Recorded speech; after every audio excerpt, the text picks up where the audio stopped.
www.attableek.com, the reviver of Iman.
وہی میں بات تلاش کر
الله الرحمن الرحيم الحمد لله نحمده ونستعينه ونستغفره ونؤمن به ونتوكل عليه ونعوذ بالله من شرور أنفسنا ومن سيئات أعمالنا من يهده الله فلا مضل له ومن يضلله فلا هادي له ونشهد أن لا إله إلا الله وحده لا شريك له ونشهد أن سيدنا مولانا محمدا عبده ورسوله أما بعد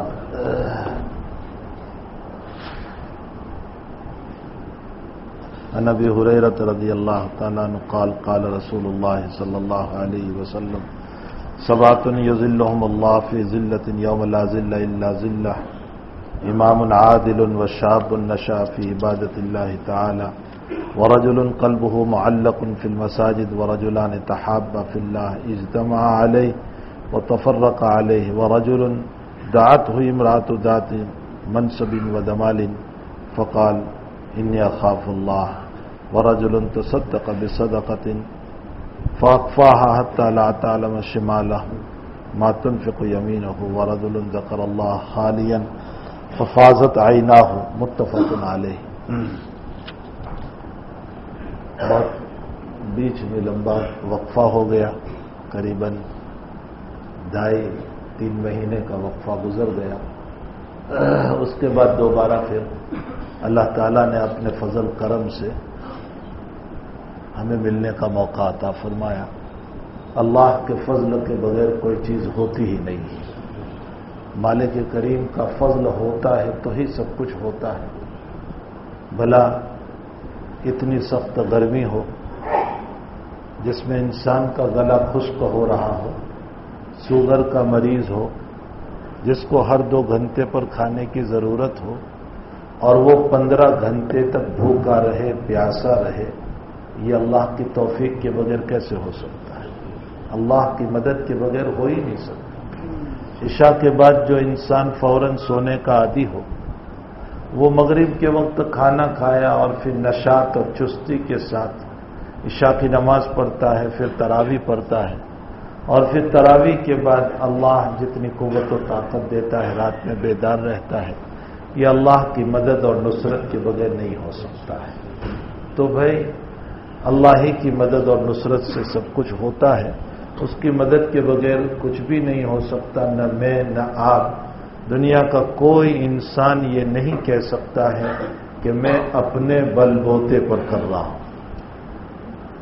انسان کی اپنی ہمت ہی کیا ہے، اپنی طاقت کیا ہے، اپنی قوت کیا ہے.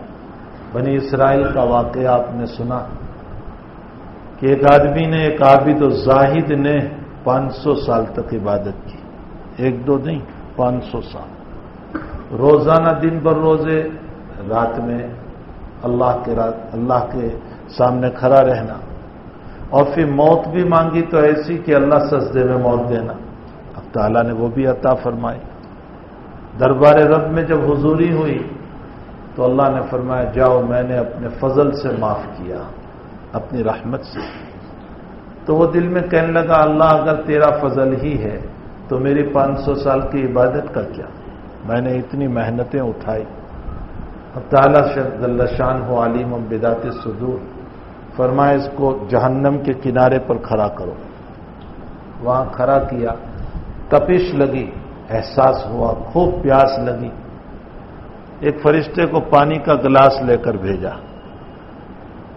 اب وہ وہاں سے گزرا تو اس نے کہا بھائی پانی پلاؤ، گلا خشک ہو رہا ہے. تو کہا یہاں تو پیسے دینے، اب پیسے تو وہاں چلتے نہیں آخرت میں.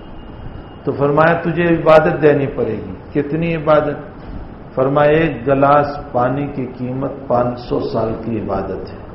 اس نے کہا میرے پاس ہے، میں 500 سال عبادت کر کے آیا ہوں. 500 سال کی عبادت دے دی. انسان جب پاگل جیسا ہو جاتا ہے نا، اس کو سمجھ میں کچھ نہیں آتا کہ میں کیا کروں. 500 سال کی عبادت دے دی.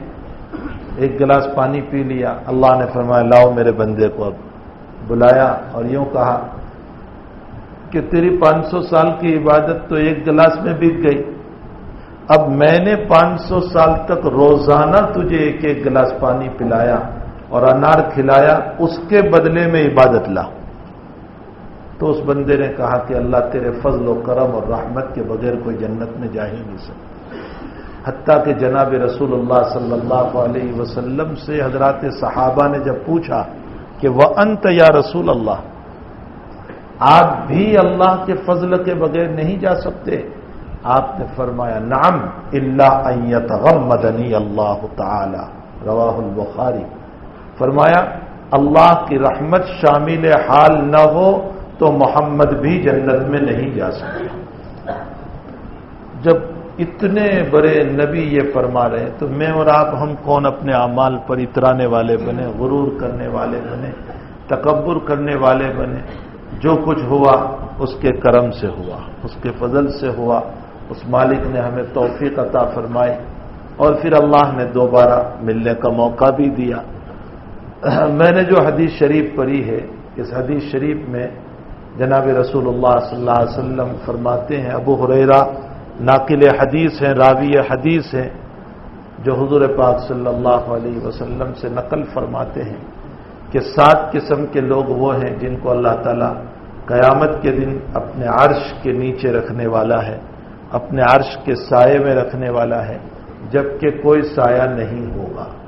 یہ قیامت کا ایئر کنڈیشن ہوگا، یہ اللہ کا ایئر کنڈیشن ہوگا۔ یہاں تو آفتاب بہت دور ہے، وہاں بالکل سر پر ہوگا۔ ایسے موقع پر اللہ کے ایئر کنڈیشن کی بڑی اہمیت ہوگی، اللہ اپنے ایئر کنڈیشن میں رکھے گا۔ وہ 7 قسم کے لوگ کون ہیں؟ ایک تو اس میں ذکر کیا گیا کہ پہلا وہ آدمی امام عادل، انصاف کرنے والا بادشاہ ہی نہیں، ہر وہ بڑا جو کسی کا بڑا ہے۔ مکان میں باپ بڑا ہے، یا باپ نہیں ہے تو بھائی بڑا ہے، کلاس میں استاذ بڑا ہے، مدرسے میں محتمیم بڑا ہے، اسی طرح حکومت کی سطح پر اوپر تک چلے جائیں، امام العادل، انصاف کرنے والا بادشاہ۔ نمبر 2، وہ جوان جس کی جوانی اللہ کی عبادت نہ گزری۔ اس میں اکثر مجمع جوانوں کا ہے، یہ جملہ سن لیں، وشاب نشأ فی عبادت اللہ تعالی۔ اس کا یہ مطلب نہیں ہے کہ آپ مسجد میں لمبی تسبیح لے کر بیٹھ جاؤ، مطلب یہ ہے کہ حلال کا کماؤ، حلال کا کھاؤ، عبادت ڈھنگ سے کرو اور نماز ڈھنگ سے پڑھو اور شریعت مطہرہ کے فرائض کو ادا کرو۔ چاہے خوب کماؤ، حلال کمائی تو فرض قرار دی گئی، عبادتوں کے بعد سب سے اہم فریضہ جو ہے وہ حلال کمائی ہے، یہ خوب سن لیں۔ یہ مطلب نہیں ہے کہ مسجد میں آپ بیٹھے رہیں لمبی تسبیح لے کر، حلال کمائیں اور خوب حلال کا کمائیں۔ ہمارے اکابر خوب تجارت کرتے تھے، لیکن تجارت ایسی تھی کہ امام ابو حنیفہ رحمۃ اللہ علیہ کہ دکان میں ایک کپڑا تھا، اس میں تھوڑا سا عیب تھا، اور پارٹنر کو کہا تھا کہ بتا دینا، پارٹنر بتانا بھول گیا یا کوئی وجہ ہو گئی۔ شام کو جب امام صاحب کو حساب دیا تو اس میں وہ کپڑا بھی آیا، فرمایا تم نے عیب نہیں بتایا کہ اس میں یہ خرابی تھی؟ فرمایا جی حضرت نہیں بتایا میں نے۔ تو کہا اس کو تلاش کرو جس کو تم نے بیچا ہے، اب وہ کہاں ملے گا؟ حضرت نے اس دن کی پوری آمدنی کو، اس دن کی پوری آمدنی کو صدقہ کر دیا۔ اب آپ سمجھو کہ 2-5 ہزار روپے صدقہ کیا ہوگا، اس دن کی آمدنی 32,000 درہم تھی۔ وہ ایک کپڑے کی نہیں تھی، بہت سارے کپڑوں کی تھی، لیکن سارا صدقہ کر دیا۔ یہ مطلب ہے جس کی جوانی اللہ کی عبادت میں گزرے، حلال کمائی اپنی خوب کماؤ۔ بلکہ مسلمان تجارت کرتا ہے تو خوشی ہوتی ہے کہ اچھا ہے مسلمان اپنے پاؤں پہ کھڑا ہو کر تجارت کر رہا ہے، ناحق کھانے والا نہیں بنا۔ اللہ کے نبی نے فرمایا الید العلیٰ خیر من ید السفلی، دینے والا ہاتھ لینے والے ہاتھ سے افضل ہے، دینے والا ہاتھ مانگنے والے ہاتھ سے افضل ہے۔ جب تجارت کرو گے تو دینے والے بنو گے، کاروبار کرو گے، مسجد میں تعاون کرو گے، مدرسے میں کرو گے، غریبوں پر کرو گے، یتیموں پر کرو گے، مساکین پر کرو گے، تو کماؤ گے تو کرو گے۔ اور دنیا اس دکان کا نام نہیں، بنگلے کا نام دنیا نہیں ہے، ہماری غلط سوچ ہے۔ دنیا یہ نہیں ہے۔ دنیا کس کو کہتے ہیں؟ علامہ رومی رحمۃ اللہ علیہ نے اس کو ایک سوال میں بیان فرمایا معارف مثنوی میں، چست دنیا از خدا غافل بدن، چست دنیا از خدا غافل بدن، نہ کے ماشو نقر او فرزند زن۔ دنیا کیا ہے؟ فرمایا اللہ سے غافل ہونے کا نام دنیا ہے، اللہ سے غافل ہونے کا نام دنیا ہے۔ کپڑوں کو، بیوی بچوں کو، مکان جائیداد کو دنیا نہیں کہتی۔ کسی کے پاس بنگلہ ہے، دنیا نہیں۔ کپڑے اچھے ہیں، دنیا نہیں ہے۔ بیوی بچے ہیں، یہ دنیا نہیں ہے۔ اللہ سے غافل ہونے کا نام دنیا ہے۔ اور اس کی مثال میں یوں سمجھاتا ہوں کہ ایک آدمی کے پاس کروڑوں روپے ہیں، لیکن اللہ کی یادوں میں اس کا دل لگا ہوا ہے اور کمائی حلال کی ہے، وہ پکا دیندار ہے، ولی کہا جائے گا۔ اور ایک آدمی کے پاس 100 روپے ہیں لیکن اس کا دل اللہ سے غافل ہے، وہ 100 روپے ہوتے ہوئے بھی پکا دنیا دار ہے۔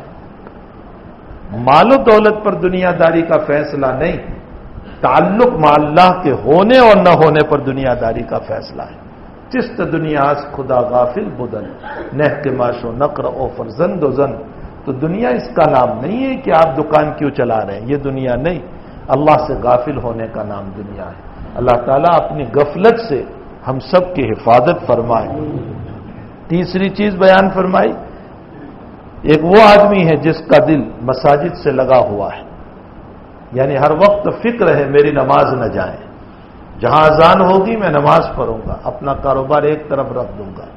اور میں اکثر آپ دکانداروں سے کہتا ہوں، آپ حج و عمرہ کرنے جاتے ہیں، دکان میں شاپنگ کرنے گئے اور اتنے میں اذان کی آواز آئی، دکاندار آپ کو نکال دیتا ہے، جائیے بعد میں آنا، اذان ہو گئی، بند کر رہے ہو۔ آپ کا سودا کیا ہوا آپ اٹھا کر لائے اور اس کے کاؤنٹر پر رکھا، پھر بھی آپ کو نہیں دے گا، بعد میں آنا۔ اب وہاں کیا اس کے دل میں یہ بات نہیں ہے کہ میرا گراہک چلا جائے گا؟ نہیں، وہ جانتا ہے میری روزی ہے تو مجھے ضرور ملے گی۔ یہ یقین ہمیں بھی ہونا چاہیے کہ اذان ہو گئی میں مسجد میں جاؤں، کوئی گراہک آیا ہے اسے کہیں بھائی تم بھی نماز پڑھ لو، میں بھی نماز پڑھ لوں، تم بھی نماز پڑھ لو، نماز کے بعد آ جانا، اور انشاءاللہ مقدر کی روزی کہیں نہیں جائے گی، تقدیر کی روزی آپ کو مل کر رہے گی۔ بالکل آپ اس بات پہ نہ رہیں کہ آپ کی روزی دکان بند کرنے سے چلی گئی یا آپ کی روزی نماز میں آنے سے چلی گئی، یہ غلط سوچ ہے۔ حق تعالی جل شانہ اپنی تقدیر کی روزی ہمیں کسی طرح پہنچا کر رہے گا۔ فرمایا وَرَجُلٌ قَلْبُهُ مُعَلَّقٌ بِالْمَسَاجِدِ وَرَجُلَانِ تَحَابَّا فِي اللَّهِ وَاخْتَلَفَا فِي اللَّهِ۔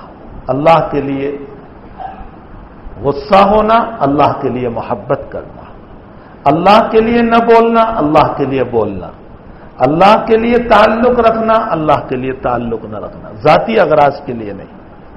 ہمارا آپ کا مسئلہ جو ہے وہ ذاتی اغراض کی بنیاد پر، مجھے آپ سے ذاتی دشمنی، اس لیے اللہ اس کے رسول کے لیے بہت کم ہم ایسا کرتے ہیں۔ تو اللہ کے لیے ہماری محبت ہو اور اللہ ہی کے لیے ہماری نفرت بھی ہو۔ مجھے ایک واقعہ یاد آیا،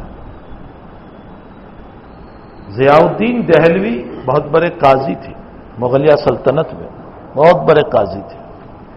نظام الدین اولیاء کا زمانہ تھا اور نظام الدین اولیاء سماع کے قائل تھے۔ سماع کا معنی نبی علیہ السلام کی شان میں جب اشعار پڑھے جائیں تو انسان وجد میں آ جائے، جھومنے لگے، کھڑا ہو جائے، کیفیت طاری ہو جائے، اس کو سماع کہا جاتا ہے۔ بعض اکابر قائل تھے تو نظام الدین بھی قائل تھے۔ ضیاء الدین دہلوی آئے، وہ بھی بڑے عالم تھے، صرف جج نہیں تھے۔ انہوں نے کہا نظام الدین آپ یہ طریق چھوڑ دو، سماع کا طریق چھوڑو، آپ کی وجہ سے امت میں غلط میسج جا رہا ہے، اس لیے کہ آپ پر تو کیفیت طاری ہوتی ہے لیکن دوسرے لوگ بتکلف ایسا کرتے ہیں، بالفاظ دیگر کہہ لو بہوروپیے بنتے، جن میں کوئی وزد نہیں ہوتا، ویسے ہی تو غلط امت میں میسج جا رہا ہے۔ نظام الدین نے کہا میں مجبور ہوں، نہیں چھوٹ سکتا۔ ضیاء الدین دہلوی نے قسم کھا لی کہ میں موت تک تم سے نہیں بولوں گا۔ یہ غصہ، یہ نہ بولنا اللہ کے لیے تھا، اپنے لیے نہیں، اللہ کے لیے۔ ضیاء الدین دہلوی جب بیمار ہوئے، مرض الموت، آخری بیماری، تو نظام الدین اولیاء ملنے تشریف لے گئے۔ اطلاع دی گئی کہ نظام الدین آئے ہوئے ہیں بڑے اکابر میں سے، تو ضیاء الدین دہلوی نے فرمایا میں مرنے سے پہلے بدعتی کا منہ دیکھنا نہیں چاہتا ہوں، اس لیے کہ سماع کے قائل ہے۔ تو نظام الدین اولیاء نے کہلوایا کہ بندہ نظام الدین توبہ کر کے آیا ہے، میں نے توبہ کر لی اس عمل سے۔ تو ضیاء الدین دہلوی نے اپنا امامہ اتارا سر سے اور بچھایا اور فرمایا جو نبی کا متبع بن کر آئے گا وہ لائق ہے میرے امامے پر چلے، میرے سر پر بٹھاؤں میں اسے، وہ میرے امامے پر چل کر آئے۔ تو نظام الدین اولیاء نے وہ امامہ اٹھا لیا، اپنے سر پر باندھا، فرمایا دست میرے لیے دستار اعجاز ہے، اگر ضیاء الدین قیامت میں یہ کہہ دے کہ میں متبع سنت ہوں تو میرا بیڑا پار ہو جائے گا، یہ کہہ کر اپنے سر پر باندھ دیا۔ اب یہ جو ضیاء الدین کو محبت آئی یہ بھی اللہ کے لیے، پہلے غصہ تھا وہ بھی اللہ کے لیے، اور اب جو محبت آئی وہ بھی اللہ کے لیے۔ تو تحابا فی اللہ واختلفا فی اللہ وتفرقا فی اللہ ورجل دعته امرأة ذات منصب وجمال، وہ آدمی جس کو ایک خوبصورت مالدار عورت، یہ نہیں کہ گری پڑی عورت، گندی عورت، فاحشہ بدکار عورت طوائف میں سے ہو، یہ نہیں، ذات منصب و جمال، مالدار بھی ہے، دولت والی بھی ہے، عزت والی بھی ہے، پھر خوبصورت بھی ہے، اور وہ سامنے سے بلائے اور آپ یوں کہہ دو مجھے اللہ کا خوف ہے، میں یہ کام نہیں کرتا، اللہ تعالیٰ اس کو اپنے عرش کے سائے میں رکھے گا۔ ورجل، اور ایک وہ آدمی تصدق بصدقۃ فاخفاہ، دیا کسی غریب کو، کسی یتیم کو، کسی مسجد میں، مدرسے میں، تو ایڈورٹائز نہیں کی، چپکے سے دیا، حتیٰ کہ دائیں ہاتھ سے دیا تو بائیں ہاتھ کو پتہ بھی نہ چلا، یعنی خود اپنے بائیں ہاتھ کو پتہ نہ چلا تو دوسروں کو پتہ چلنا تو بہت دور کی بات ہو گئی۔ اللہ تعالیٰ اس کو اپنے عرش کے سائے میں رکھے گا۔ اور ایک وہ آدمی جس کو تنہائی میں اپنے گناہ یاد آئے، ورجل ذکر اللہ خالیا، اپنے اللہ کو یاد کیا، ففاضت عیناہ، اس کی آنکھیں بہہ پڑی، اس کو رونا، اس کو آنسو آ گئے۔ ان ساتوں قسم کے لوگوں کو حق تعالی جل شان ہو قیامت کے دن اپنے عرش کے سائے میں رکھے گا۔ اللہ کا عرش جو ہے نا اس کے نیچے سایہ ہوگا، اللہ کا عرش بہت بڑا ہے، بہت بڑا ہے عرش، اور پھر اس پر کرسی، اور مفسرین نے جو کھولا ہے کہ اللہ کا عرش کتنا بڑا ہے۔ بہرحال اللہ تعالیٰ اپنے عرش کے سائے میں رکھے گا۔ میں نے اس روایت کو اس لیے اس وقت پڑھا کہ اس وقت ایک عظیم المرتبت شخصیت ہندوستان کی ہی نہیں بلکہ عرب و عجم کی مانی ہوئی شخصیت، اور عرب و عجم کے قلوب پر جس نے اپنے علم حدیث اور علم دین اور ورع اور تقوی اور پرہیزگاری کا ڈنکا بجایا تھا، اور جو لوگوں کے قلوب کے اوپر بیٹھے ہوئے تھے۔ ایک تو یہ ہے کہ انسان ظاہر پر حکومت کرے، جیسے ہماری حکومت کر رہی ہے، حکومت کی حکومت جو چل رہی ہے وہ میرے ظاہر پر چل رہی ہے، لیکن ایک اہل اللہ کی حکومت ہوتی ہے جو دلوں پر چلتی ہے، انسان کے دلوں کو اپنی مسخر بنا دیتی، اپنے تابع کر لیتی، اس کو اپنا دیوانہ بنا دیتی، اور وہ انسان اس ہستی کی، اس شخصیت کی، اس ذات مقدس کی اندر اپنے آپ کو فنا کر دیتا ہے۔ تو ویسے تو بہت سارے اللہ والے دنیا سے گزرے یقیناً، اور ہر بزرگ کا دنیا سے جانا یقیناً باعث غم، ہمارے لیے انتہائی درجہ ایک غم کا موقع، لیکن میں جس شخصیت کا اس وقت تذکرہ کرنے جا رہا ہوں، جن کا نام آپ نے بار بار سن لیا، اور جو لوگ کھرور وغیرہ آئے ہوں گے انہوں نے حضرت کو دیکھا بھی، اور بہت قریب سے آپ نے دیکھا ہوگا حضرت مولانا محمد یونس صاحب جون پوری، جن کو آج تک ہم دامت برکاتہم کہتے تھے، اب وہ رحمت اللہ علیہ ہو گئے، اللہ تعالیٰ کے پیارے ہو گئے، اللہ کے جوار میں چلے گئے، حق تعالی جل شانہ نے اپنے قریب میں ان کو بلا لیا۔ یہ ایک ایسی شخصیت ہماری نظروں کے سامنے سے گزری کہ ہم جو اپنے اکابر کے حالات پڑھتے تھے، ہم جو محدثین کے حالات، فقہا کے حالات، صوفیہ کے حالات، متقیوں کے حالات جو ہم پڑھتے تھے، وہ ہم نے کتابوں میں پڑھے تھے، یہاں ہم نے اپنی نظروں سے دیکھا۔ یہ ایک ایسی ملی جلی شخصیت تھی میں کبھی کبھی اپنے دوستوں سے کہتا تھا کہ آپ میں حضرت تھانوی رحمت اللہ علیہ کا جلال بھی ہے اور اس کے ساتھ ساتھ حضرت مدنی نور اللہ مرقدہ کا جمال بھی تھا. جلال بھی تھا، جمال بھی تھا، دونوں باتیں آپ کے اندر موجود تھیں. لیکن جب کبھی آپ غصے ہوئے، آپ اپنے لیے نہیں، جب کبھی آپ کا غصہ ہم نے دیکھا شریعت کے لیے، دین کے لیے، آپ نے کبھی اپنے لیے غصہ نہیں فرمایا. ہمیشہ شریعت کے کسی حکم کے پامال ہونے پر یقیناً آپ کو غصہ آیا، آپ کی طبیعت کے اوپر ایک اثر پڑا، اور پھر آپ کا معمول یہ نہیں تھا کہ کچھ نہ کہتے. اگر آپ کے سامنے خلاف شرع کام ہوا ہے تو آپ اسی وقت ٹوک دیتے تھے، چاہے مجمع ہی کیوں نہ ہو، چاہے اکیلے ہو چاہے مجمع ہو، بہرحال حضرت سب کے سامنے ٹوک دیتے. تو ایسی شخصیت جس کا سب سے بڑا کمال میں آپ کو بیان کروں، سب سے بڑا کمال کہ ساری زندگی اتباع نبوی میں گزری.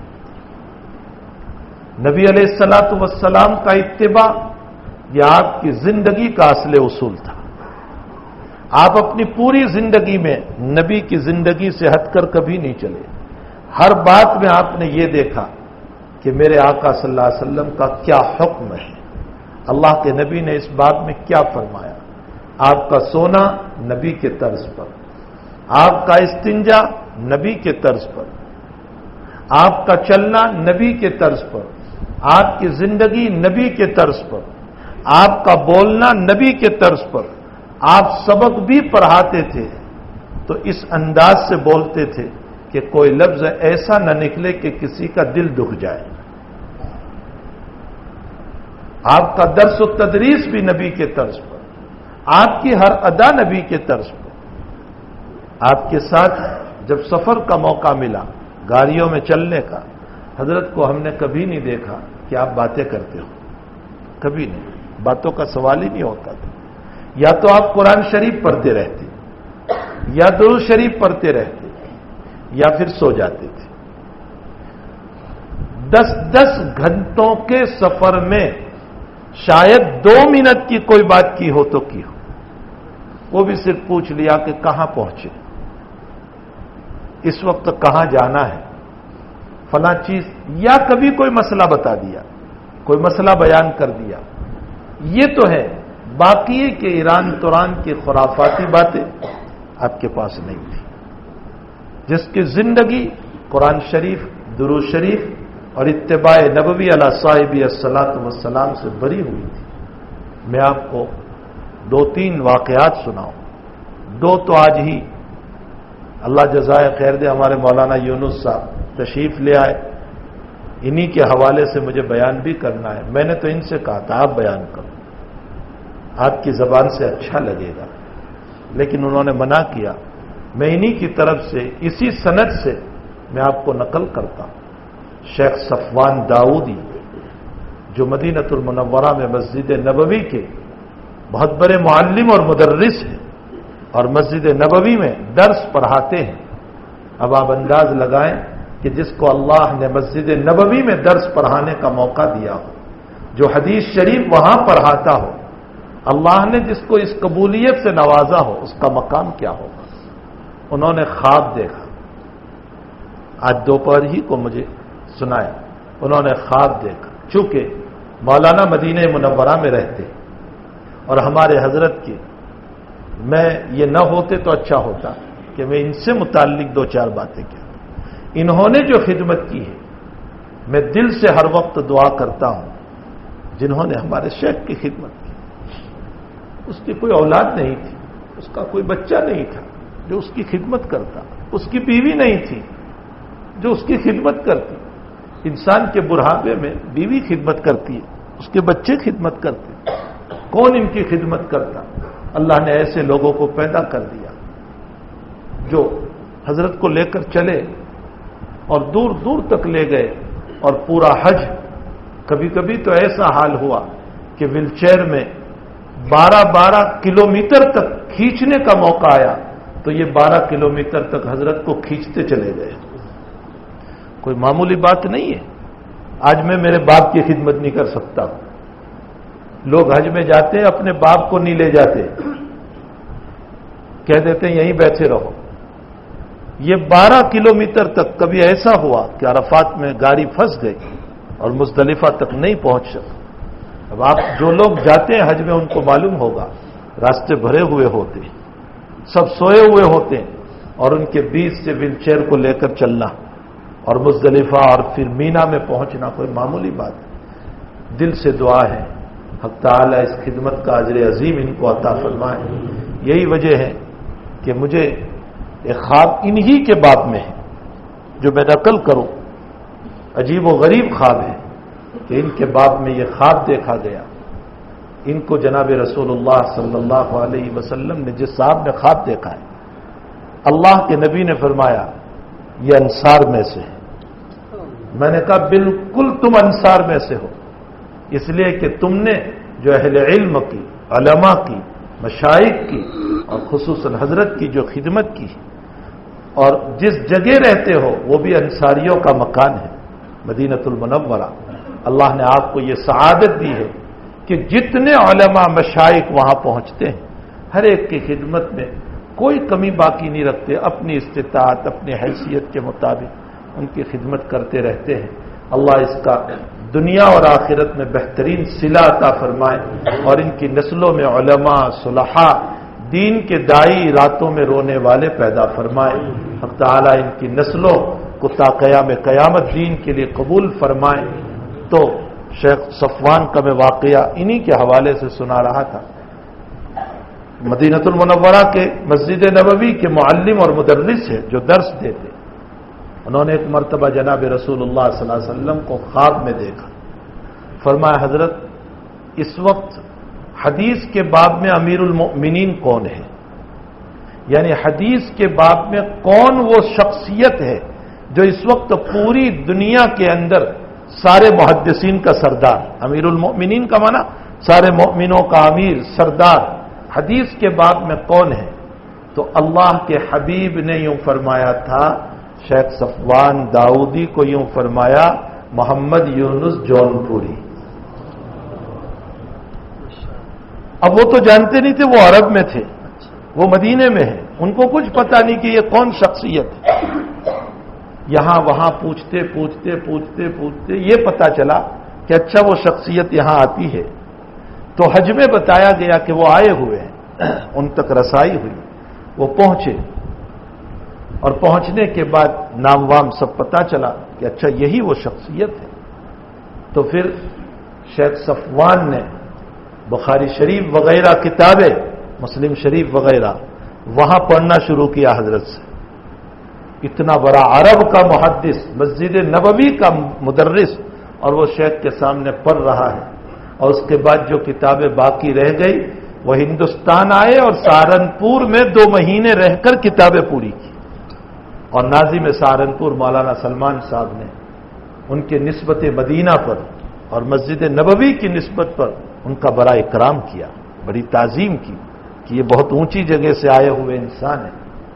اس کے علاوہ ابھی دوپہر میں مجھے ایک فون کے اندر ایک بات بتائی. شیخ کے ایک عجیب و غریب شاگرد ہے, شیخ محمد حریری, وہیں رہتے ہیں جدہ کے اندر. شیخ محمد حریری حضرت کے قریباً 22-23 سال سے شاگرد ہیں, حضرت کے پاس پڑھ رہے ہیں. اور وہ اتنی بڑی شخصیت ہیں کہ انہوں نے کئی کتابیں لکھی, کئی کتابیں, رسائل, اس کے علاوہ کتابیں, اور کئی مشائخ سے انہوں نے سند لی, بڑے بڑے مشائخ سے انہوں نے پڑھا ہے. لیکن وہ کہتے ہیں کہ میری نظر میں شیخ یونس سے بڑھ کر کوئی جو ہے محدث نہیں ہو سکتا. وہ عرب کا آدمی ہے اور وہ اس طرح اعتراف کر رہا ہے, حالانکہ انہوں نے کئی بڑے عرب محدثین سے بھی استفادہ کیا. آگے جو میں بات سنانا چاہتا ہوں, جب مول صاحب نے حضرت کے انتقال کی اطلاع ان کو بھیجی کہ شیخ کا انتقال ہو گیا, اور وہ فوٹو جو آپ نے بھی دیکھا ہوگا کہ آپ سلائے گئے ہیں اور چہرہ کھلا ہوا ہے, وہ فوٹو بھیجا. تو شیخ محمد حریری نے وہاں سے لکھ کر بھیجا کہ آج سے 3 سال پہلے, انتقال ابھی ہوا, وہ لکھ رہے ہیں آج سے 3 سال پہلے میں نے خواب دیکھا تھا، اسی طرح سلائے گئے تھے اور پوچھنے پر بتایا کہ رسول اللہ صلی اللہ علیہ وسلم ہے، اور جب چہرہ کھولا تو فرمایا شیخ یونس جونپوری کا چہرہ تھا۔ معلوم ہوتا ہے کہ حضرت آقا صلی اللہ علیہ وسلم نے اس وقت جس چہرے کو اختیار کیا تھا وہ شیخ کا چہرہ تھا۔ اور اس کے بعد فرمایا کہ میں نے یہ خواب شیخ کو بھی کہا تھا اور شیخ رو پڑے تھے، یہ نہیں کہ ابھی اسی وقت کہا، اور شیخ رو پڑے تھے۔ اور اس سے آگے وہ لکھ رہے ہیں، فرمایا کہ یہ جو ابھی فوٹو تم نے بھیجا ہے جو سلائے گئے ہیں، بین ہی یہی تصویر تھی اس وقت جناب رسول اللہ صلی اللہ علیہ وسلم کے سونے کی، اور یہی کمرہ مجھے بتایا گیا تھا، چونکہ شیخ کو دارالحدیث میں رکھا گیا تھا۔ فرمایا بین ہی یہی کمرہ تھا، اسی طرح جسد اطہر تھا، اور مجھے یوں کہا گیا کہ یہ نبی کریم صلی اللہ علیہ وسلم ہے جس کی زندگی پوری حضور کی اتباع پر گزری۔ آپ انداز لگائیں کہ اس شیخ کی شکل رسول اللہ صلی اللہ علیہ وسلم کی شکل۔ رمضان سے قبل عقل کنواں ہمارا جانا ہوا شیخ کو لے کر، سبق پورا ہوا۔ سبق کے ختم ہونے کے بعد مولانا غلام صاحب وستانوی نے خواب سنایا۔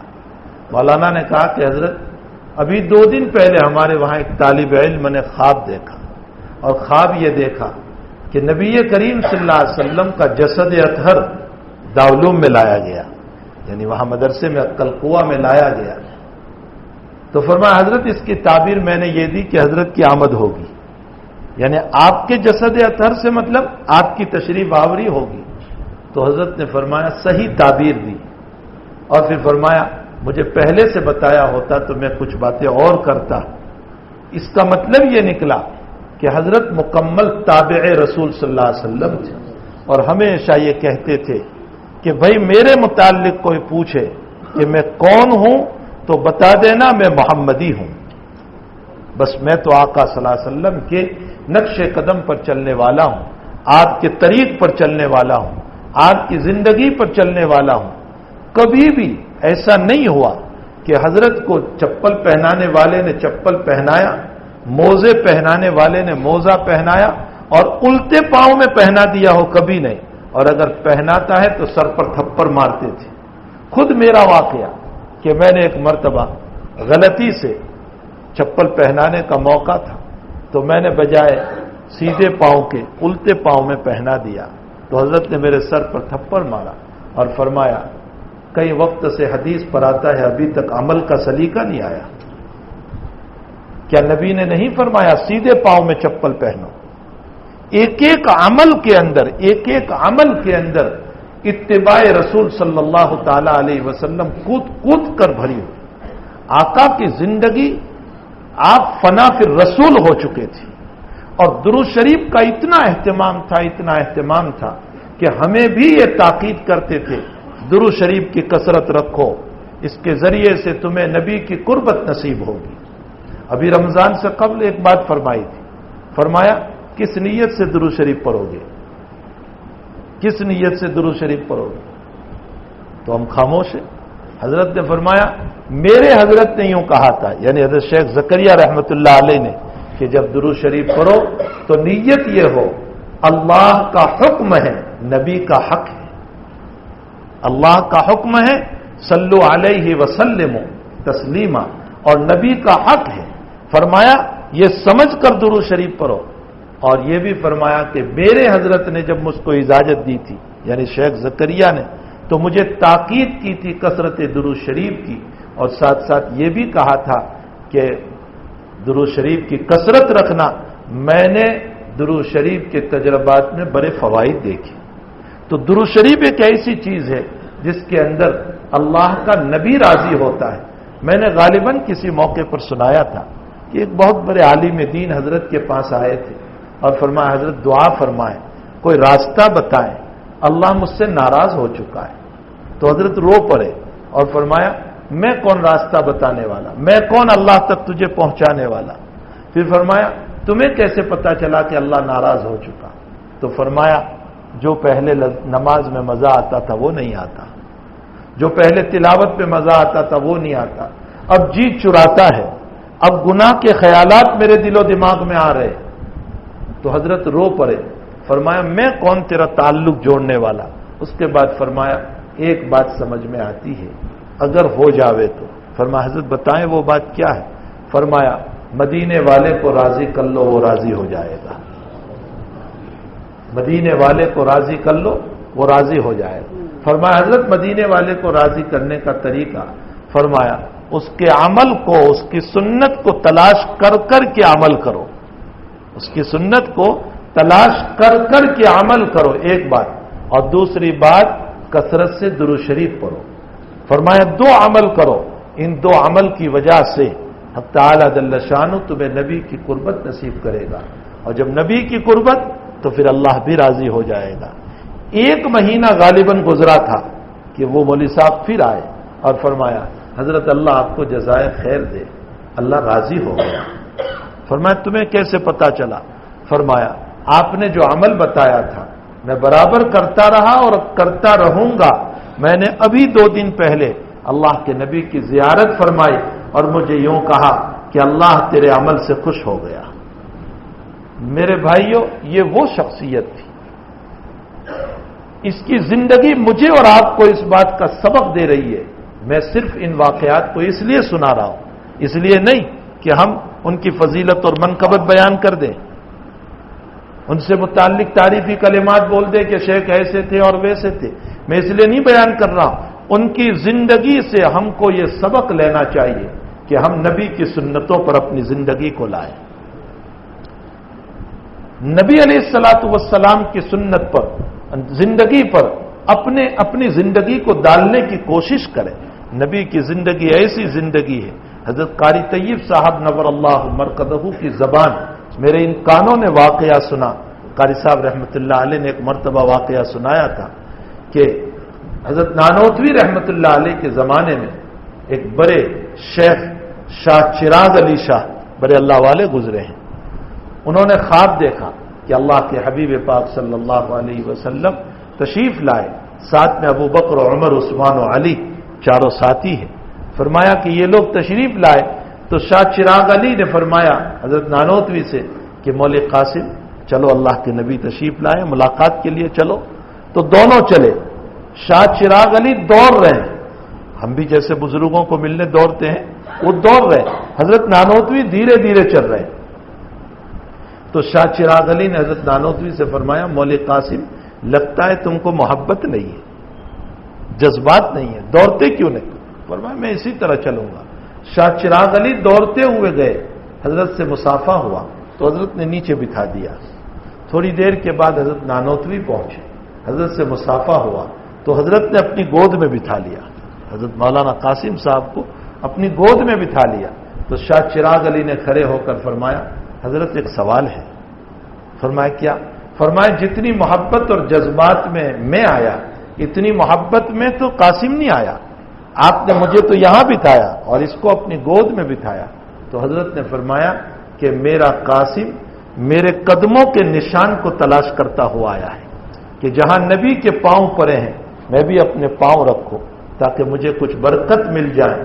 یہ واقعہ سنا کر حضرت قاری طیب صاحب رحمۃ اللہ علیہ نے کہا تھا کہ نبی کے قدموں پر اگر قاسم قدم رکھتا ہے نبی کی گود نصیب ہوتی ہے. نبی کی زندگی پر زندگی رکھ دو گے تو نبی کی سفارش نصیب ہو جائے گی. نبی تمہیں ہاتھ پکڑ کے جنت میں لے جائیں گی. تو میرے بھائیوں حضرت کی زندگی سے ہمیں یہ سبق ملتا ہے کہ ہم اپنی زندگیوں میں اتباع سنت پیدا کریں. حضور پاک صلی اللہ علیہ وسلم کی سنتوں کو اپنی زندگیوں میں پیدا کریں. ہماری چال ڈھال ہمارا بولنا ہمارا لباس کو پہننا ہماری داڑھی ہماری نماز ہمارا ذکر ہماری ہر ادا حضور پاک صلی اللہ علیہ وسلم کی زندگی سے مطابق ہو. ہم ہنسے بھی تو حضور ہم جو کہے لگاتے ہمارے حضرت بالکل پسند نہیں فرماتے. جب کوئی کہا لگاتا تھا حضرت کو بڑا غصہ آتا. ہنسنے کی بات ضرور فرماتے تھے لیکن کہا لگانے کی اجازت نہیں تھی. یوں فرمایا کرتے تھے کہ اللہ کے نبی نے پوری زندگی کبھی کہا نہیں لگایا اور ہم زور زور سے کہے لگاتے ہیں. کہے لگانے سے دل مر جاتا ہے۔ دلوں کی موت کیا ہے؟ دلوں کی موت یہ ہے اللہ سے غفلت آ جاتی ہے، ایسی غفلت آ جاتی ہے کہ پھر نماز کی طرف توجہ نہیں رہتی، پھر دین کی طرف دل مائل نہیں ہوتا۔ سنت کا حال یہ ہے، مولانا خود ساتھ حج کے اندر، حج سے فراغت کے بعد جس مکان میں ٹھہرے ہوئے تھے، جس ہوٹل میں، وہاں بہت سارے لوگ ملنے کے لیے آ گئے، بمبئی کے ساتھی سب تھے، سب بیٹھے ہوئے تھے۔ حضرت کو کسی نے چاکلیٹ دی تو حضرت نے لی، یوں ٹیک لگا کر بیٹھے تھے، سیدھے بیٹھ گئے اور پھر منہ میں چاکلیٹ رکھی اور اس کے بعد فرمایا میں نے تم کو بتانے کے لیے یہ عمل کیا کہ میں سیدھا بیٹھ گیا، حالانکہ میں ضعیف ہوں، میں برا ہوں، اس کے باوجود میں سیدھا بیٹھ کر اس چاکلیٹ کو کھا رہا ہوں۔ تمہیں مسئلہ یہ بتانا ہے کہ ما اکل رسول اللہ صلی اللہ علیہ وسلم متقیا طعاما قط، اللہ کے نبی نے کبھی بھی ٹیک لگا کر کھانا نہیں کھایا، ساری زندگی گزر گئی، اللہ کے نبی نے کبھی ٹیک لگا کر کھانا نہیں کھایا۔ ہمارا حال یہ ہے کہ ہم آئس کریم کھاتے ہیں تو یوں بیٹھ کر کھاتے ہیں، ہم پانی پیتے ہیں تو یوں بیٹھ کر، ہم کولڈ ڈرنک پیتے ہیں تو اس طرح پر۔ پوری زندگی اللہ کے حبیب پاک صلی اللہ علیہ وسلم نے ٹیک لگا کر کبھی کھانا نہیں کھایا، سیدھے بیٹھ کر کھانا کھایا۔ یہ آقا صلی اللہ علیہ وسلم کی سنت تھی۔ یہ ہیں وہ سنتیں۔ ایک تو یہ ہے کہ ہم سرسری یہ پڑھ لیا، نماز ہے، روزہ ہے، زکوٰۃ ہے، یہ حضرت مجدد الفسانی سرہندی رحمۃ اللہ علیہ نے اپنے مکتوب میں لکھا ہے، فرمایا سنت کی 4 قسمیں ہیں، خوب سنو اس بات کو، سنت کی 4 قسمیں ہیں۔ فرمایا ایک وہ سنت ہے جس کو سارے لوگ جانتے ہیں، نماز پڑھنا، روزے رکھنا، حج کرنا، یہ سب جانتے ہیں۔ ایک اس سے اعلیٰ درجے کی سنت کہ نماز روزے کو ڈھنگ سے ادا کرے۔ ایک اس سے اعلیٰ درجے کی سنت اور وہ یہ ہے کہ ہماری زندگی ٹھیک ٹھاک چلے، ہماری چالدار رفتار سب کچھ صحیح چلے۔ اور اس سے اعلیٰ درجے کی سنت یہ ہے کہ ہمارے دلوں کی ہم صفائی کریں۔ حضور پاک صلی اللہ علیہ وسلم امت کے دلوں کی صفائی فرماتے تھے تاکہ امت کا دل صاف رہے کینے سے، حسد سے، بغض سے، عداوتوں سے، نفرتوں سے۔ آج ہمارا حال یہ ہے کہ نماز کی سنت کو تو ہم نے جان لیا، اللہ اکبر، اور نماز پڑھ لی ہم نے سب کے اندر، اور دوڑے دوڑے آئے کہ جماعت سے نماز پڑھنا سنت ہے۔ بہت اچھی بات ہے، جماعت سے نماز پڑھنا سنت ہے، بلکہ سنت مؤکدہ ہے، بلکہ بعض علماء نے واجب لکھا، اس لیے کہ اللہ کے حبیب نے فرمایا کہ میرے جی میں آتا ہے کہ جو لوگ اپنے مکانوں پر نماز پڑھتے ہیں اور مسجد میں نماز پڑھنے نہیں آتے، میں ان کے مکانوں کو آگ لگا دوں۔ تو یقیناً یہ سنت مؤکدہ ہے، بہت اعلیٰ درجے کی سنت ہے، لیکن جو اس سنت کی پابندی کر رہا ہے اس کا دل کینے سے بھرا ہوا اتنا ہوتا ہے کہ میرا بھائی ادھر کھڑا ہے اور مجھے اس سے ذرا سا قطع تعلق ہے تو میں ساتھ میں کھڑے رہنے کو پسند نہیں کرتا۔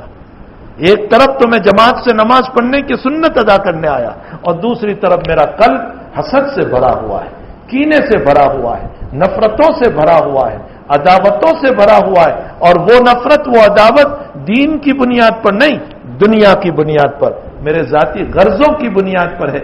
مجھے کوئی دین کی وجہ سے اس سے نفرت نہیں ہوئی، میرا اپنی ذاتی غرضی مفاد ہے، اس کی بنیاد پر میں سب میں اس کے ساتھ کھڑے نہیں رہتا۔ ان برائیوں سے اپنے دلوں کو صاف کرنا، اپنے دلوں کو پاک کرنا، یہ ایک اعلیٰ درجے کی سنت ہے۔ مجدد صاحب رحمۃ اللہ علیہ فرماتے ہیں، فرمایا جب تک یہ اعلیٰ درجے کی سنت کے اوپر نہیں پہنچو گے متبع سنت نہیں بن سکتے۔ ہم نے یہ 4 شکلیں شیخ میں دیکھی، 4 شکلیں، نماز، ابتدائی سنت، اور اس کے علاوہ جو اعلیٰ درجے کی سنت ہے اپنے دل کو برائیوں سے پاک رکھنا، صاف ستھرا۔ تعجب یہ ہے میرے بھائیوں کہ آپ دیکھ لیں جس نے نکاح نہیں کیا، نکاح تو درکنار، ان کے سامنے اگر 6 سال کی بچی بھی کوئی دعا کے لیے لے جاتا، 6 سال تو بہت ہو گئے، 4 سال کی بچی بھی حضرت کے پاس اگر کوئی دعا کے لیے لے جاتا تو حضرت فرماتے تھے ان کو لے جاؤ، میں دعا کروں گا۔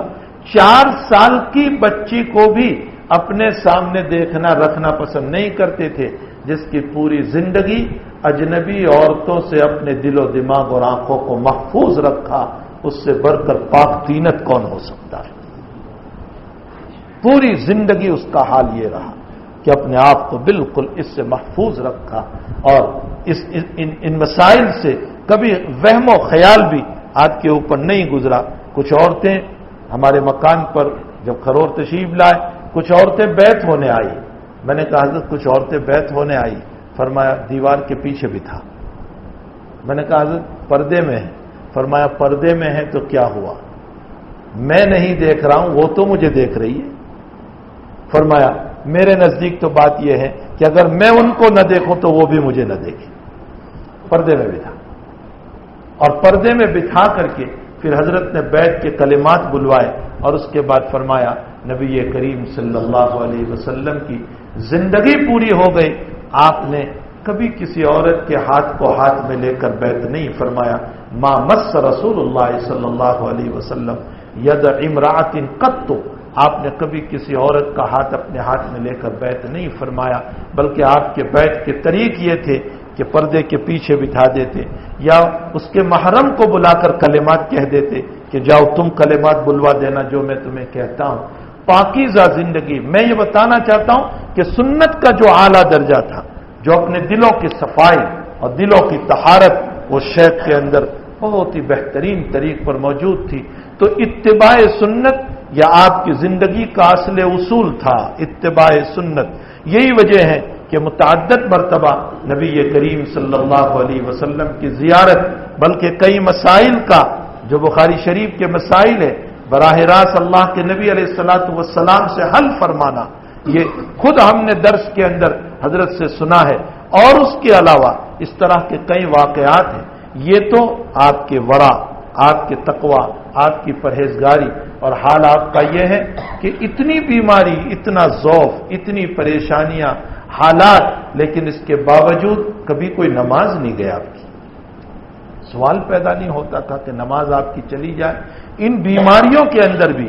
اور ایک بات خاص کہا کرتے تھے, خود میرا نام لے کر جب میں سامنے بیٹھا تھا, تم سے کہتا ہوں سنو. مجھے کہا تم سے کہتا ہوں سنو, جوانی ہے سنت کے مطابق عبادت کر لو, بڑھاپا آ جائے گا چاہو گے تو بھی سنت کے مطابق نہیں کر پاؤ گے. پھر فرمایا دیکھو میرا حال کیا ہے, میں چاہتا ہوں کھڑے ہو کر نماز پڑھنے کو, میں نہیں پڑھ پاتا ہوں, گر جاتا ہوں, میں نہیں کھڑا رہ سکتا ہوں. فرمایا جوانی ہے سنت کے ساتھ عبادت کر لو, بڑھاپا آئے گا چاہتے ہوئے بھی سنت کے مطابق نہیں کر پاؤ گے, بہت ساری چیزیں چھوٹ جائے گی. فرمایا جوانی میں انسان کو کوشش کرنا چاہیے کہ سنت کے مطابق عمل کریں. ابھی انتقال سے 1-2 دن قبل اتوار کو بعد المغرب آپ نے 2 باتیں فرمائی. ایک بات تو فرمائی آنے والے جو طلبہ مدرسے میں ہوتے ہیں ان کے ساتھ حسن سلوک کرنا چاہیے.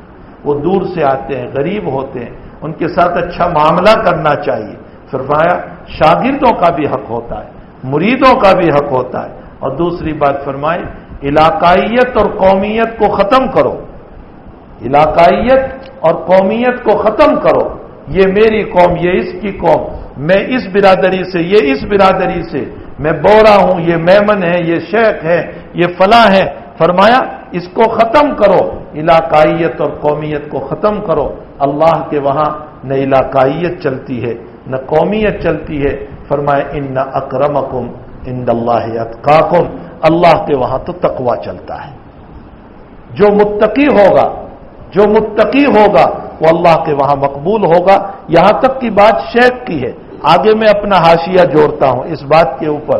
میرے بھائیوں سنو, اللہ کے وہاں تقوی کیسا چلتا ہے. وہ حبشہ سے آنے والا کالا کلوتھا بلال, جس کے چہرے کے اندر کوئی جاذبیت نہیں تھی, کوئی کھچاؤ نہیں تھا, اس کے بال بھی گنگریالے تھے, وہ کالا حبشی تھا, وہ غلامی کا دور گزار کر آیا تھا, لیکن ایمان تھا, تقوی تھا, ورع تھا, پرہیزگاری تھی. تو بخاری شریف میں ہے اللہ کے حبیب نے فرمایا میں جب معراج میں گیا تو میرے آگے آگے کسی کے چلنے کی آواز آ رہی تھی. میں نے پوچھا جبریل سے کون ہے؟ فرمایا تمہارا بلال چل رہا ہے. میں نے صبح کو پوچھا بلال سے کہ کیا عمل تیرا تھا کہ تو میرے آگے آگے چل رہا تھا؟ تو کیا فرمایا حضرت آپ ہی کی وجہ سے تو مجھے ایمان ملا، میرا کیا عمل ہو سکتا ہے؟ فرمایا نہیں کوئی تیرا عمل ہے؟ فرمایا ایک عمل ہے، اور وہ یہ ہے کہ حضرت میں جب بھی مسجد میں آتا ہوں تو حق کے مسجد میں 2 رکعت نماز پڑھتا ہوں، تحیت المسجد، میں حق کے مسجد میں 2 رکعت نماز پڑھتا ہوں۔ فرمایا ہاں اسی وجہ سے تو میرے آگے آگے چل رہا تھا۔ وہ صہیب جو روم سے آیا، وہ سلمان جو فارس اور ایران سے آیا، جو مجوسیت کے دور سے گزرا، پھر عیسائیت کے دور سے گزرا، پہلے مجوس میں تھے، پھر عیسائیت میں آئے، پھر اسلام لائے اور تقوی اختیار کیا، تو سلمان کے متعلق نبی علیہ السلام نے کیا فرمایا؟ سلمان منا ومن اہل بیتنا، سلمان میرا ہے اور میرے گھر والوں میں سے۔ یہ حضرت سلمان سے متعلق آپ نے فرمایا۔ تو بلال جاذبیت نے، سلمان مجوسیت سے آئے، صہیب روم سے آئے، یہ سب کے سب لوگ غلامیت کی دور گزار کر اور غلامی کی زندگی گزار کر آئے، لیکن تقوی تھا تو اللہ تعالیٰ نے ان کو مقام عطا کیا۔ اور ابو جہل، ابو لہب، یہ گورے چتے خوبصورت مکہ کے مالدار، تقوی نہیں تھا، ایمان نہیں تھا، تو جس کا نتیجہ یہ ہوا کہ ذلتیوں کے علاوہ کچھ نہیں، دنیا میں بھی ذلتی اور قیامت کی ذلتی تو ان کے لیے مسلم ہے۔ تو میرے بھائیوں، اتوار کے دن شام کو حضرت نے جو 2 بات فرمائی، اس میں دوسری بات یہ تھی کہ یہ قومیت اور علاقائیت کو ختم کرو، یہ کوئی چیز نہیں ہے، اصل تو اللہ کے نزدیک انسان تقوی کی وجہ سے مقبول بنتا ہے۔ ان اکرمکم، یہی آیت پڑھی تھی، ان اکرمکم عند اللہ اتقاکم۔ تو بہرحال یہ تو میں نے آپ کے ورع، تقوی، پرہیزگاری کے اعتبار سے اور توکل کا عالم، اللہ پر بھروسے کا عالم یہ تھا، بھروسے کا عالم یہ تھا۔ اللہ اکبر، ایسا اللہ پر بھروسہ، ایسا اللہ پر بھروسہ۔ بل صاحب بہت سارے واقعات سنا رہے تھے، انشاءاللہ کبھی وہ واقعات تحریری شکل میں آئیں گے، اور کبھی کوئی حضرت کے تذکرے کو سامنے رکھ کر کبھی کوئی ایسا مجلس منعقد کی جائے گی کہ جس کے اندر ہم حضرت کی اس زندگی کو سنیں، تاکہ ہمارے اندر بھی جذبہ پیدا ہو اس طرح کے اعمال کا، ایسا۔ اور پھر جیسی سنت کے پابند تھے، اللہ بھی ایسا ہی کرا رہا۔ میری تو آج طبیعت مچل گئی جب یہ واقعات سنا رہے تھے، تو ایک واقعہ سنایا کہ عرفات کے میدان میں زوال سے پہلے پہنچ گئے، جلدی گاڑی پہنچ گئے، تو شیخ کہنے لگے ارے اللہ، وقوف تو زوال کے بعد ہے، سنت تو زوال کے، یہ کہاں جلدی آ گئے؟ اللہ کا کرنا کہ خیمے پر پہنچنے سے پہلے پولیس نے اس بس کو روک دیا جس میں شیخ بیٹھے ہوئے تھے، اور اب دوسرا ڈائیورژن دے دیا کہ ادھر سے جاؤ۔ اب ادھر سے گھومتے رہے یہاں تک کہ عین زوال ہوا، تب خیمے پر پہنچے تو ادھر نبی کی چاہت سنت کی تھی تو اللہ نے سنت کے مطابق اتارا۔ ایسے کئی واقعات ہیں۔ رمی جمار سے متعلق بتا رہے تھے کہ رمی جمار کے اندر یہ نہیں کہ وسعت ہو وہاں سے مار دے کہ چلو یہاں بھیڑ کم ہے ادھر سے مار دے، نہیں، جو رسول اللہ صلی اللہ علیہ وسلم نے کیا کہ آپ اپنے یمین میں مکہ کو رکھتے، یسار میں مینا کو رکھتے اور حضرت یوں مارتے تھے، اسی طرز پر جا کر چاہے بھیڑ ہو، ہجوم ہو، کچھ بھی ہو، آپ اسی طرح جا کر کے رمی جمار کرتے تھے۔ وہاں لوگ بے شمار مسائل بیان کرتے ہیں کہ بھائی بدل بھی چل جائے گا، ویل چیئر میں ہو نا آپ، تو بدل بھی چل جائے گا، کوئی عرض نہیں، آپ نہ جاؤ، کسی کو بھیج دو۔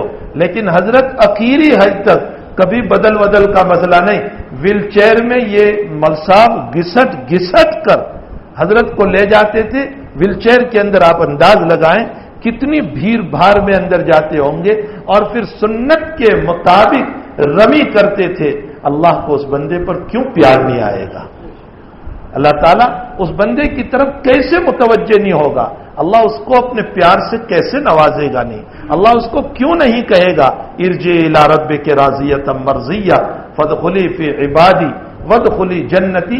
یہ پروانے ان کو کیوں نہیں ملیں گے؟ بہرحال میرے بھائیوں، زندگی آپ کی سنت کے مطابق، توکل علی اللہ انتہائی درجہ، اللہ پر بھروسے کا تو بس ایسا زندگی پوری ہو گئی۔ کبھی کسی کا فون نمبر آپ کے پاس نہیں، اگر رکھتے تو ان کا رکھتے، اس لیے کہ سفر میں یہ زیادہ رہتے، لیکن ان کا بھی نہیں، کسی کا نہیں، بس ایک اللہ پر کامل توکل، ایک اللہ پر کامل بھروسہ، اور بات جب بھی فرماتے تھے ایک ہی بات، اللہ سے ہونے کا یقین رکھو، اللہ سے ہونے کا یقین رکھو۔ اور جب اللہ پر توکل تھا تو حال آپ کا یہ ہوا کہ نہ اولاد ہے، نہ بیوی ہے، نہ بچے ہیں، نہ انکم کا ذریعہ ہے، نہ آمدنی کے ذرائع ہیں، کچھ نہیں، اس کے باوجود روزانہ یا اکثر آپ مظاہر کے دونوں مدرسوں میں، قدیم میں اور جدید میں، ہم تو حیران ہو گئے ابھی سن کر، مظاہر کے قدیم میں اور جدید میں یا تو روزانہ یا اکثر 5-5 ہزار روپے بھیجا ہی کرتے تھے، اور ہر 2 دن میں ایک جانور صدقہ کرواتے تھے۔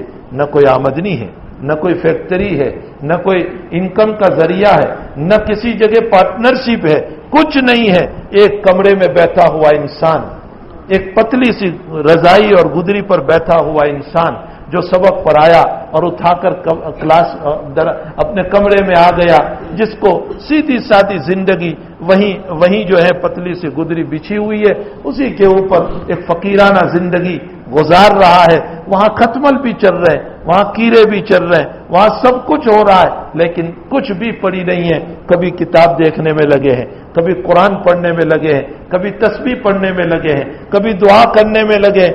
مچھر بیٹھتا ہے یہاں پر، ہمیں کاٹتا ہے، ہم یوں فوراً کرتے ہیں۔ ہم نے دیکھا کہ کئی وقت تک مچھر بیٹھا رہا اور حضرت کتاب دیکھتے رہے، توجہ بھی نہیں گئی کہ یہاں مجھے مچھر کاٹ رہا ہے، میں نے اپنی نظروں سے یہ بات تو دیکھی۔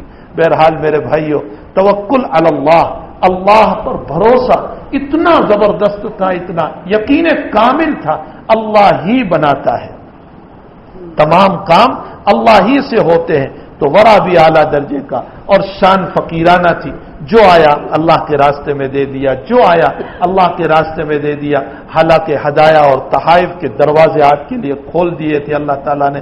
ابتداءً غربت کا زمانہ، آپ خود فرماتے تھے کہ میں نے بھینسیں بھی چرائی ہے، میں نے گھاس بھی کاٹا ہے، میرا حال یہ تھا میرے پاس کچھ نہیں تھا، میں نے ایک لنگی پر سال گزارا، میں نے ایک کرتے پر سال گزارا، حضرت خود ہی فرماتے تھے میں نے ایک کرتے پر سال گزار دیا۔ وہ غریبی کا زمانہ، اور پھر اللہ نے فتوحات کا دروازہ جو آپ کے لیے کھولا، تو دنیا کے بڑے بڑے لوگ آپ کے قدموں کے اندر بیٹھتے تھے اور آپ کے لیے ہدایہ پیش کرتے تھے، لیکن آپ کی اس کی طرف توجہ بھی نہیں ہوتی۔ جو آیا اللہ کے راستے میں سخاوت کر دیا۔ بڑی بڑی رقومات 2-2 4-4 لاکھ کی لوگ دے جاتے تھے، مولوی صاحب کو دے دیتے، اور مولانا کو کیا کہتے، مکہ کے اندر حرم شریف میں جتنی حفظ کی کلاسیں چلتی ہے ان کو تقسیم کر دو، مدینہ شریف میں مسجد نبوی میں جو حفظ کی کلاسیں چلتی ہے ان میں تقسیم کر دو۔ اپنے ہاتھ میں لیتے بھی نہیں تھے، سب دلوا دیا کرتے تھے۔ یہاں جو آتا تھا وہ مدارس میں، مساجد میں غریبوں کو دے دیا کرتے تھے، اپنے لیے کچھ رکھا ہی نہیں اپنے پاس۔ فقیرانہ زندگی، زاہدانہ زندگی، اس کے ساتھ ساتھ تقوی اور ورع والی زندگی، امت کو یہ بتا گئے کہ بغیر پیسوں کے بھی اللہ راضی ہو سکتا ہے اور پیسوں کے ساتھ بھی اللہ راضی ہو سکتا ہے۔ امت کو یہ بتا گئے بغیر سنتوں کے بھی تمہاری زندگی گزرے گی اور سنت کے ساتھ بھی زندگی تمہاری گزرے گی۔ تم استنجا خانے میں جاؤ گے، تم بیت الخلاء میں جاؤ گے، ہمیں یہ سکھا دیا کہ تم ویسے بھی جاؤ گے کچھ پڑے بغیر، استنجا تب بھی ہو جائے گا، لیکن اگر تم نبی کے طریق پر استنجا میں جاؤ گے تو تمہارا بیت الخلاء میں جانا بھی عبادت بن جائے گا، اگر دعا پڑھ کے جاؤ گے تو وہ بھی تمہارا عبادت بن جائے گا۔ ہمیں یہ سکھا کر گئے کہ دیکھو نبی کی زندگی کے بغیر بھی زندگی تو پوری ہو جائے گی اور اطاعت رسول کے ساتھ بھی زندگی پوری ہوگی، لیکن اطاعت رسول کے ساتھ جب زندگی پوری ہوگی تو پھر اللہ لوگوں کے دلوں میں محبت دے گا، پیار دے گا۔ لوگ دوڑ کر ہم حضرت کو دیکھتے تھے، حضرت مصافحہ بھی نہیں کرتے تھے، مصافحہ نہیں کرتے تھے، کہتے میرے ہاتھ میں درد ہے، کبھی دانت دیتے تھے، نکلو یہاں سے، یہ مصافحے کا وقت نہیں ہے، ابھی کہاں سے آ گئے۔ اور لوگوں کا حال یہ تھا کہ چاہے دھٹکارو، چاہے نکالو، کچھ بھی کرو، وہاں باہر دروازے کے پاس بیٹھ کر بس حضرت کو یوں دیکھتے رہتے تھے۔ یہ محبت کس نے ڈالی تھی؟ ظاہر سی بات ہے کہ محمد سے وفا تو نے تو ہم تیرے ہیں، یہ جہاں چیز کیا لوح و قلم تیرے ہیں۔ اگر تو محمد سے وفا کرے گا تو ساری کائنات کو تیرے قدموں میں ڈال دیں گے۔ کبھی کسی بادشاہ اور کسی پرائم منسٹر کے جنازے میں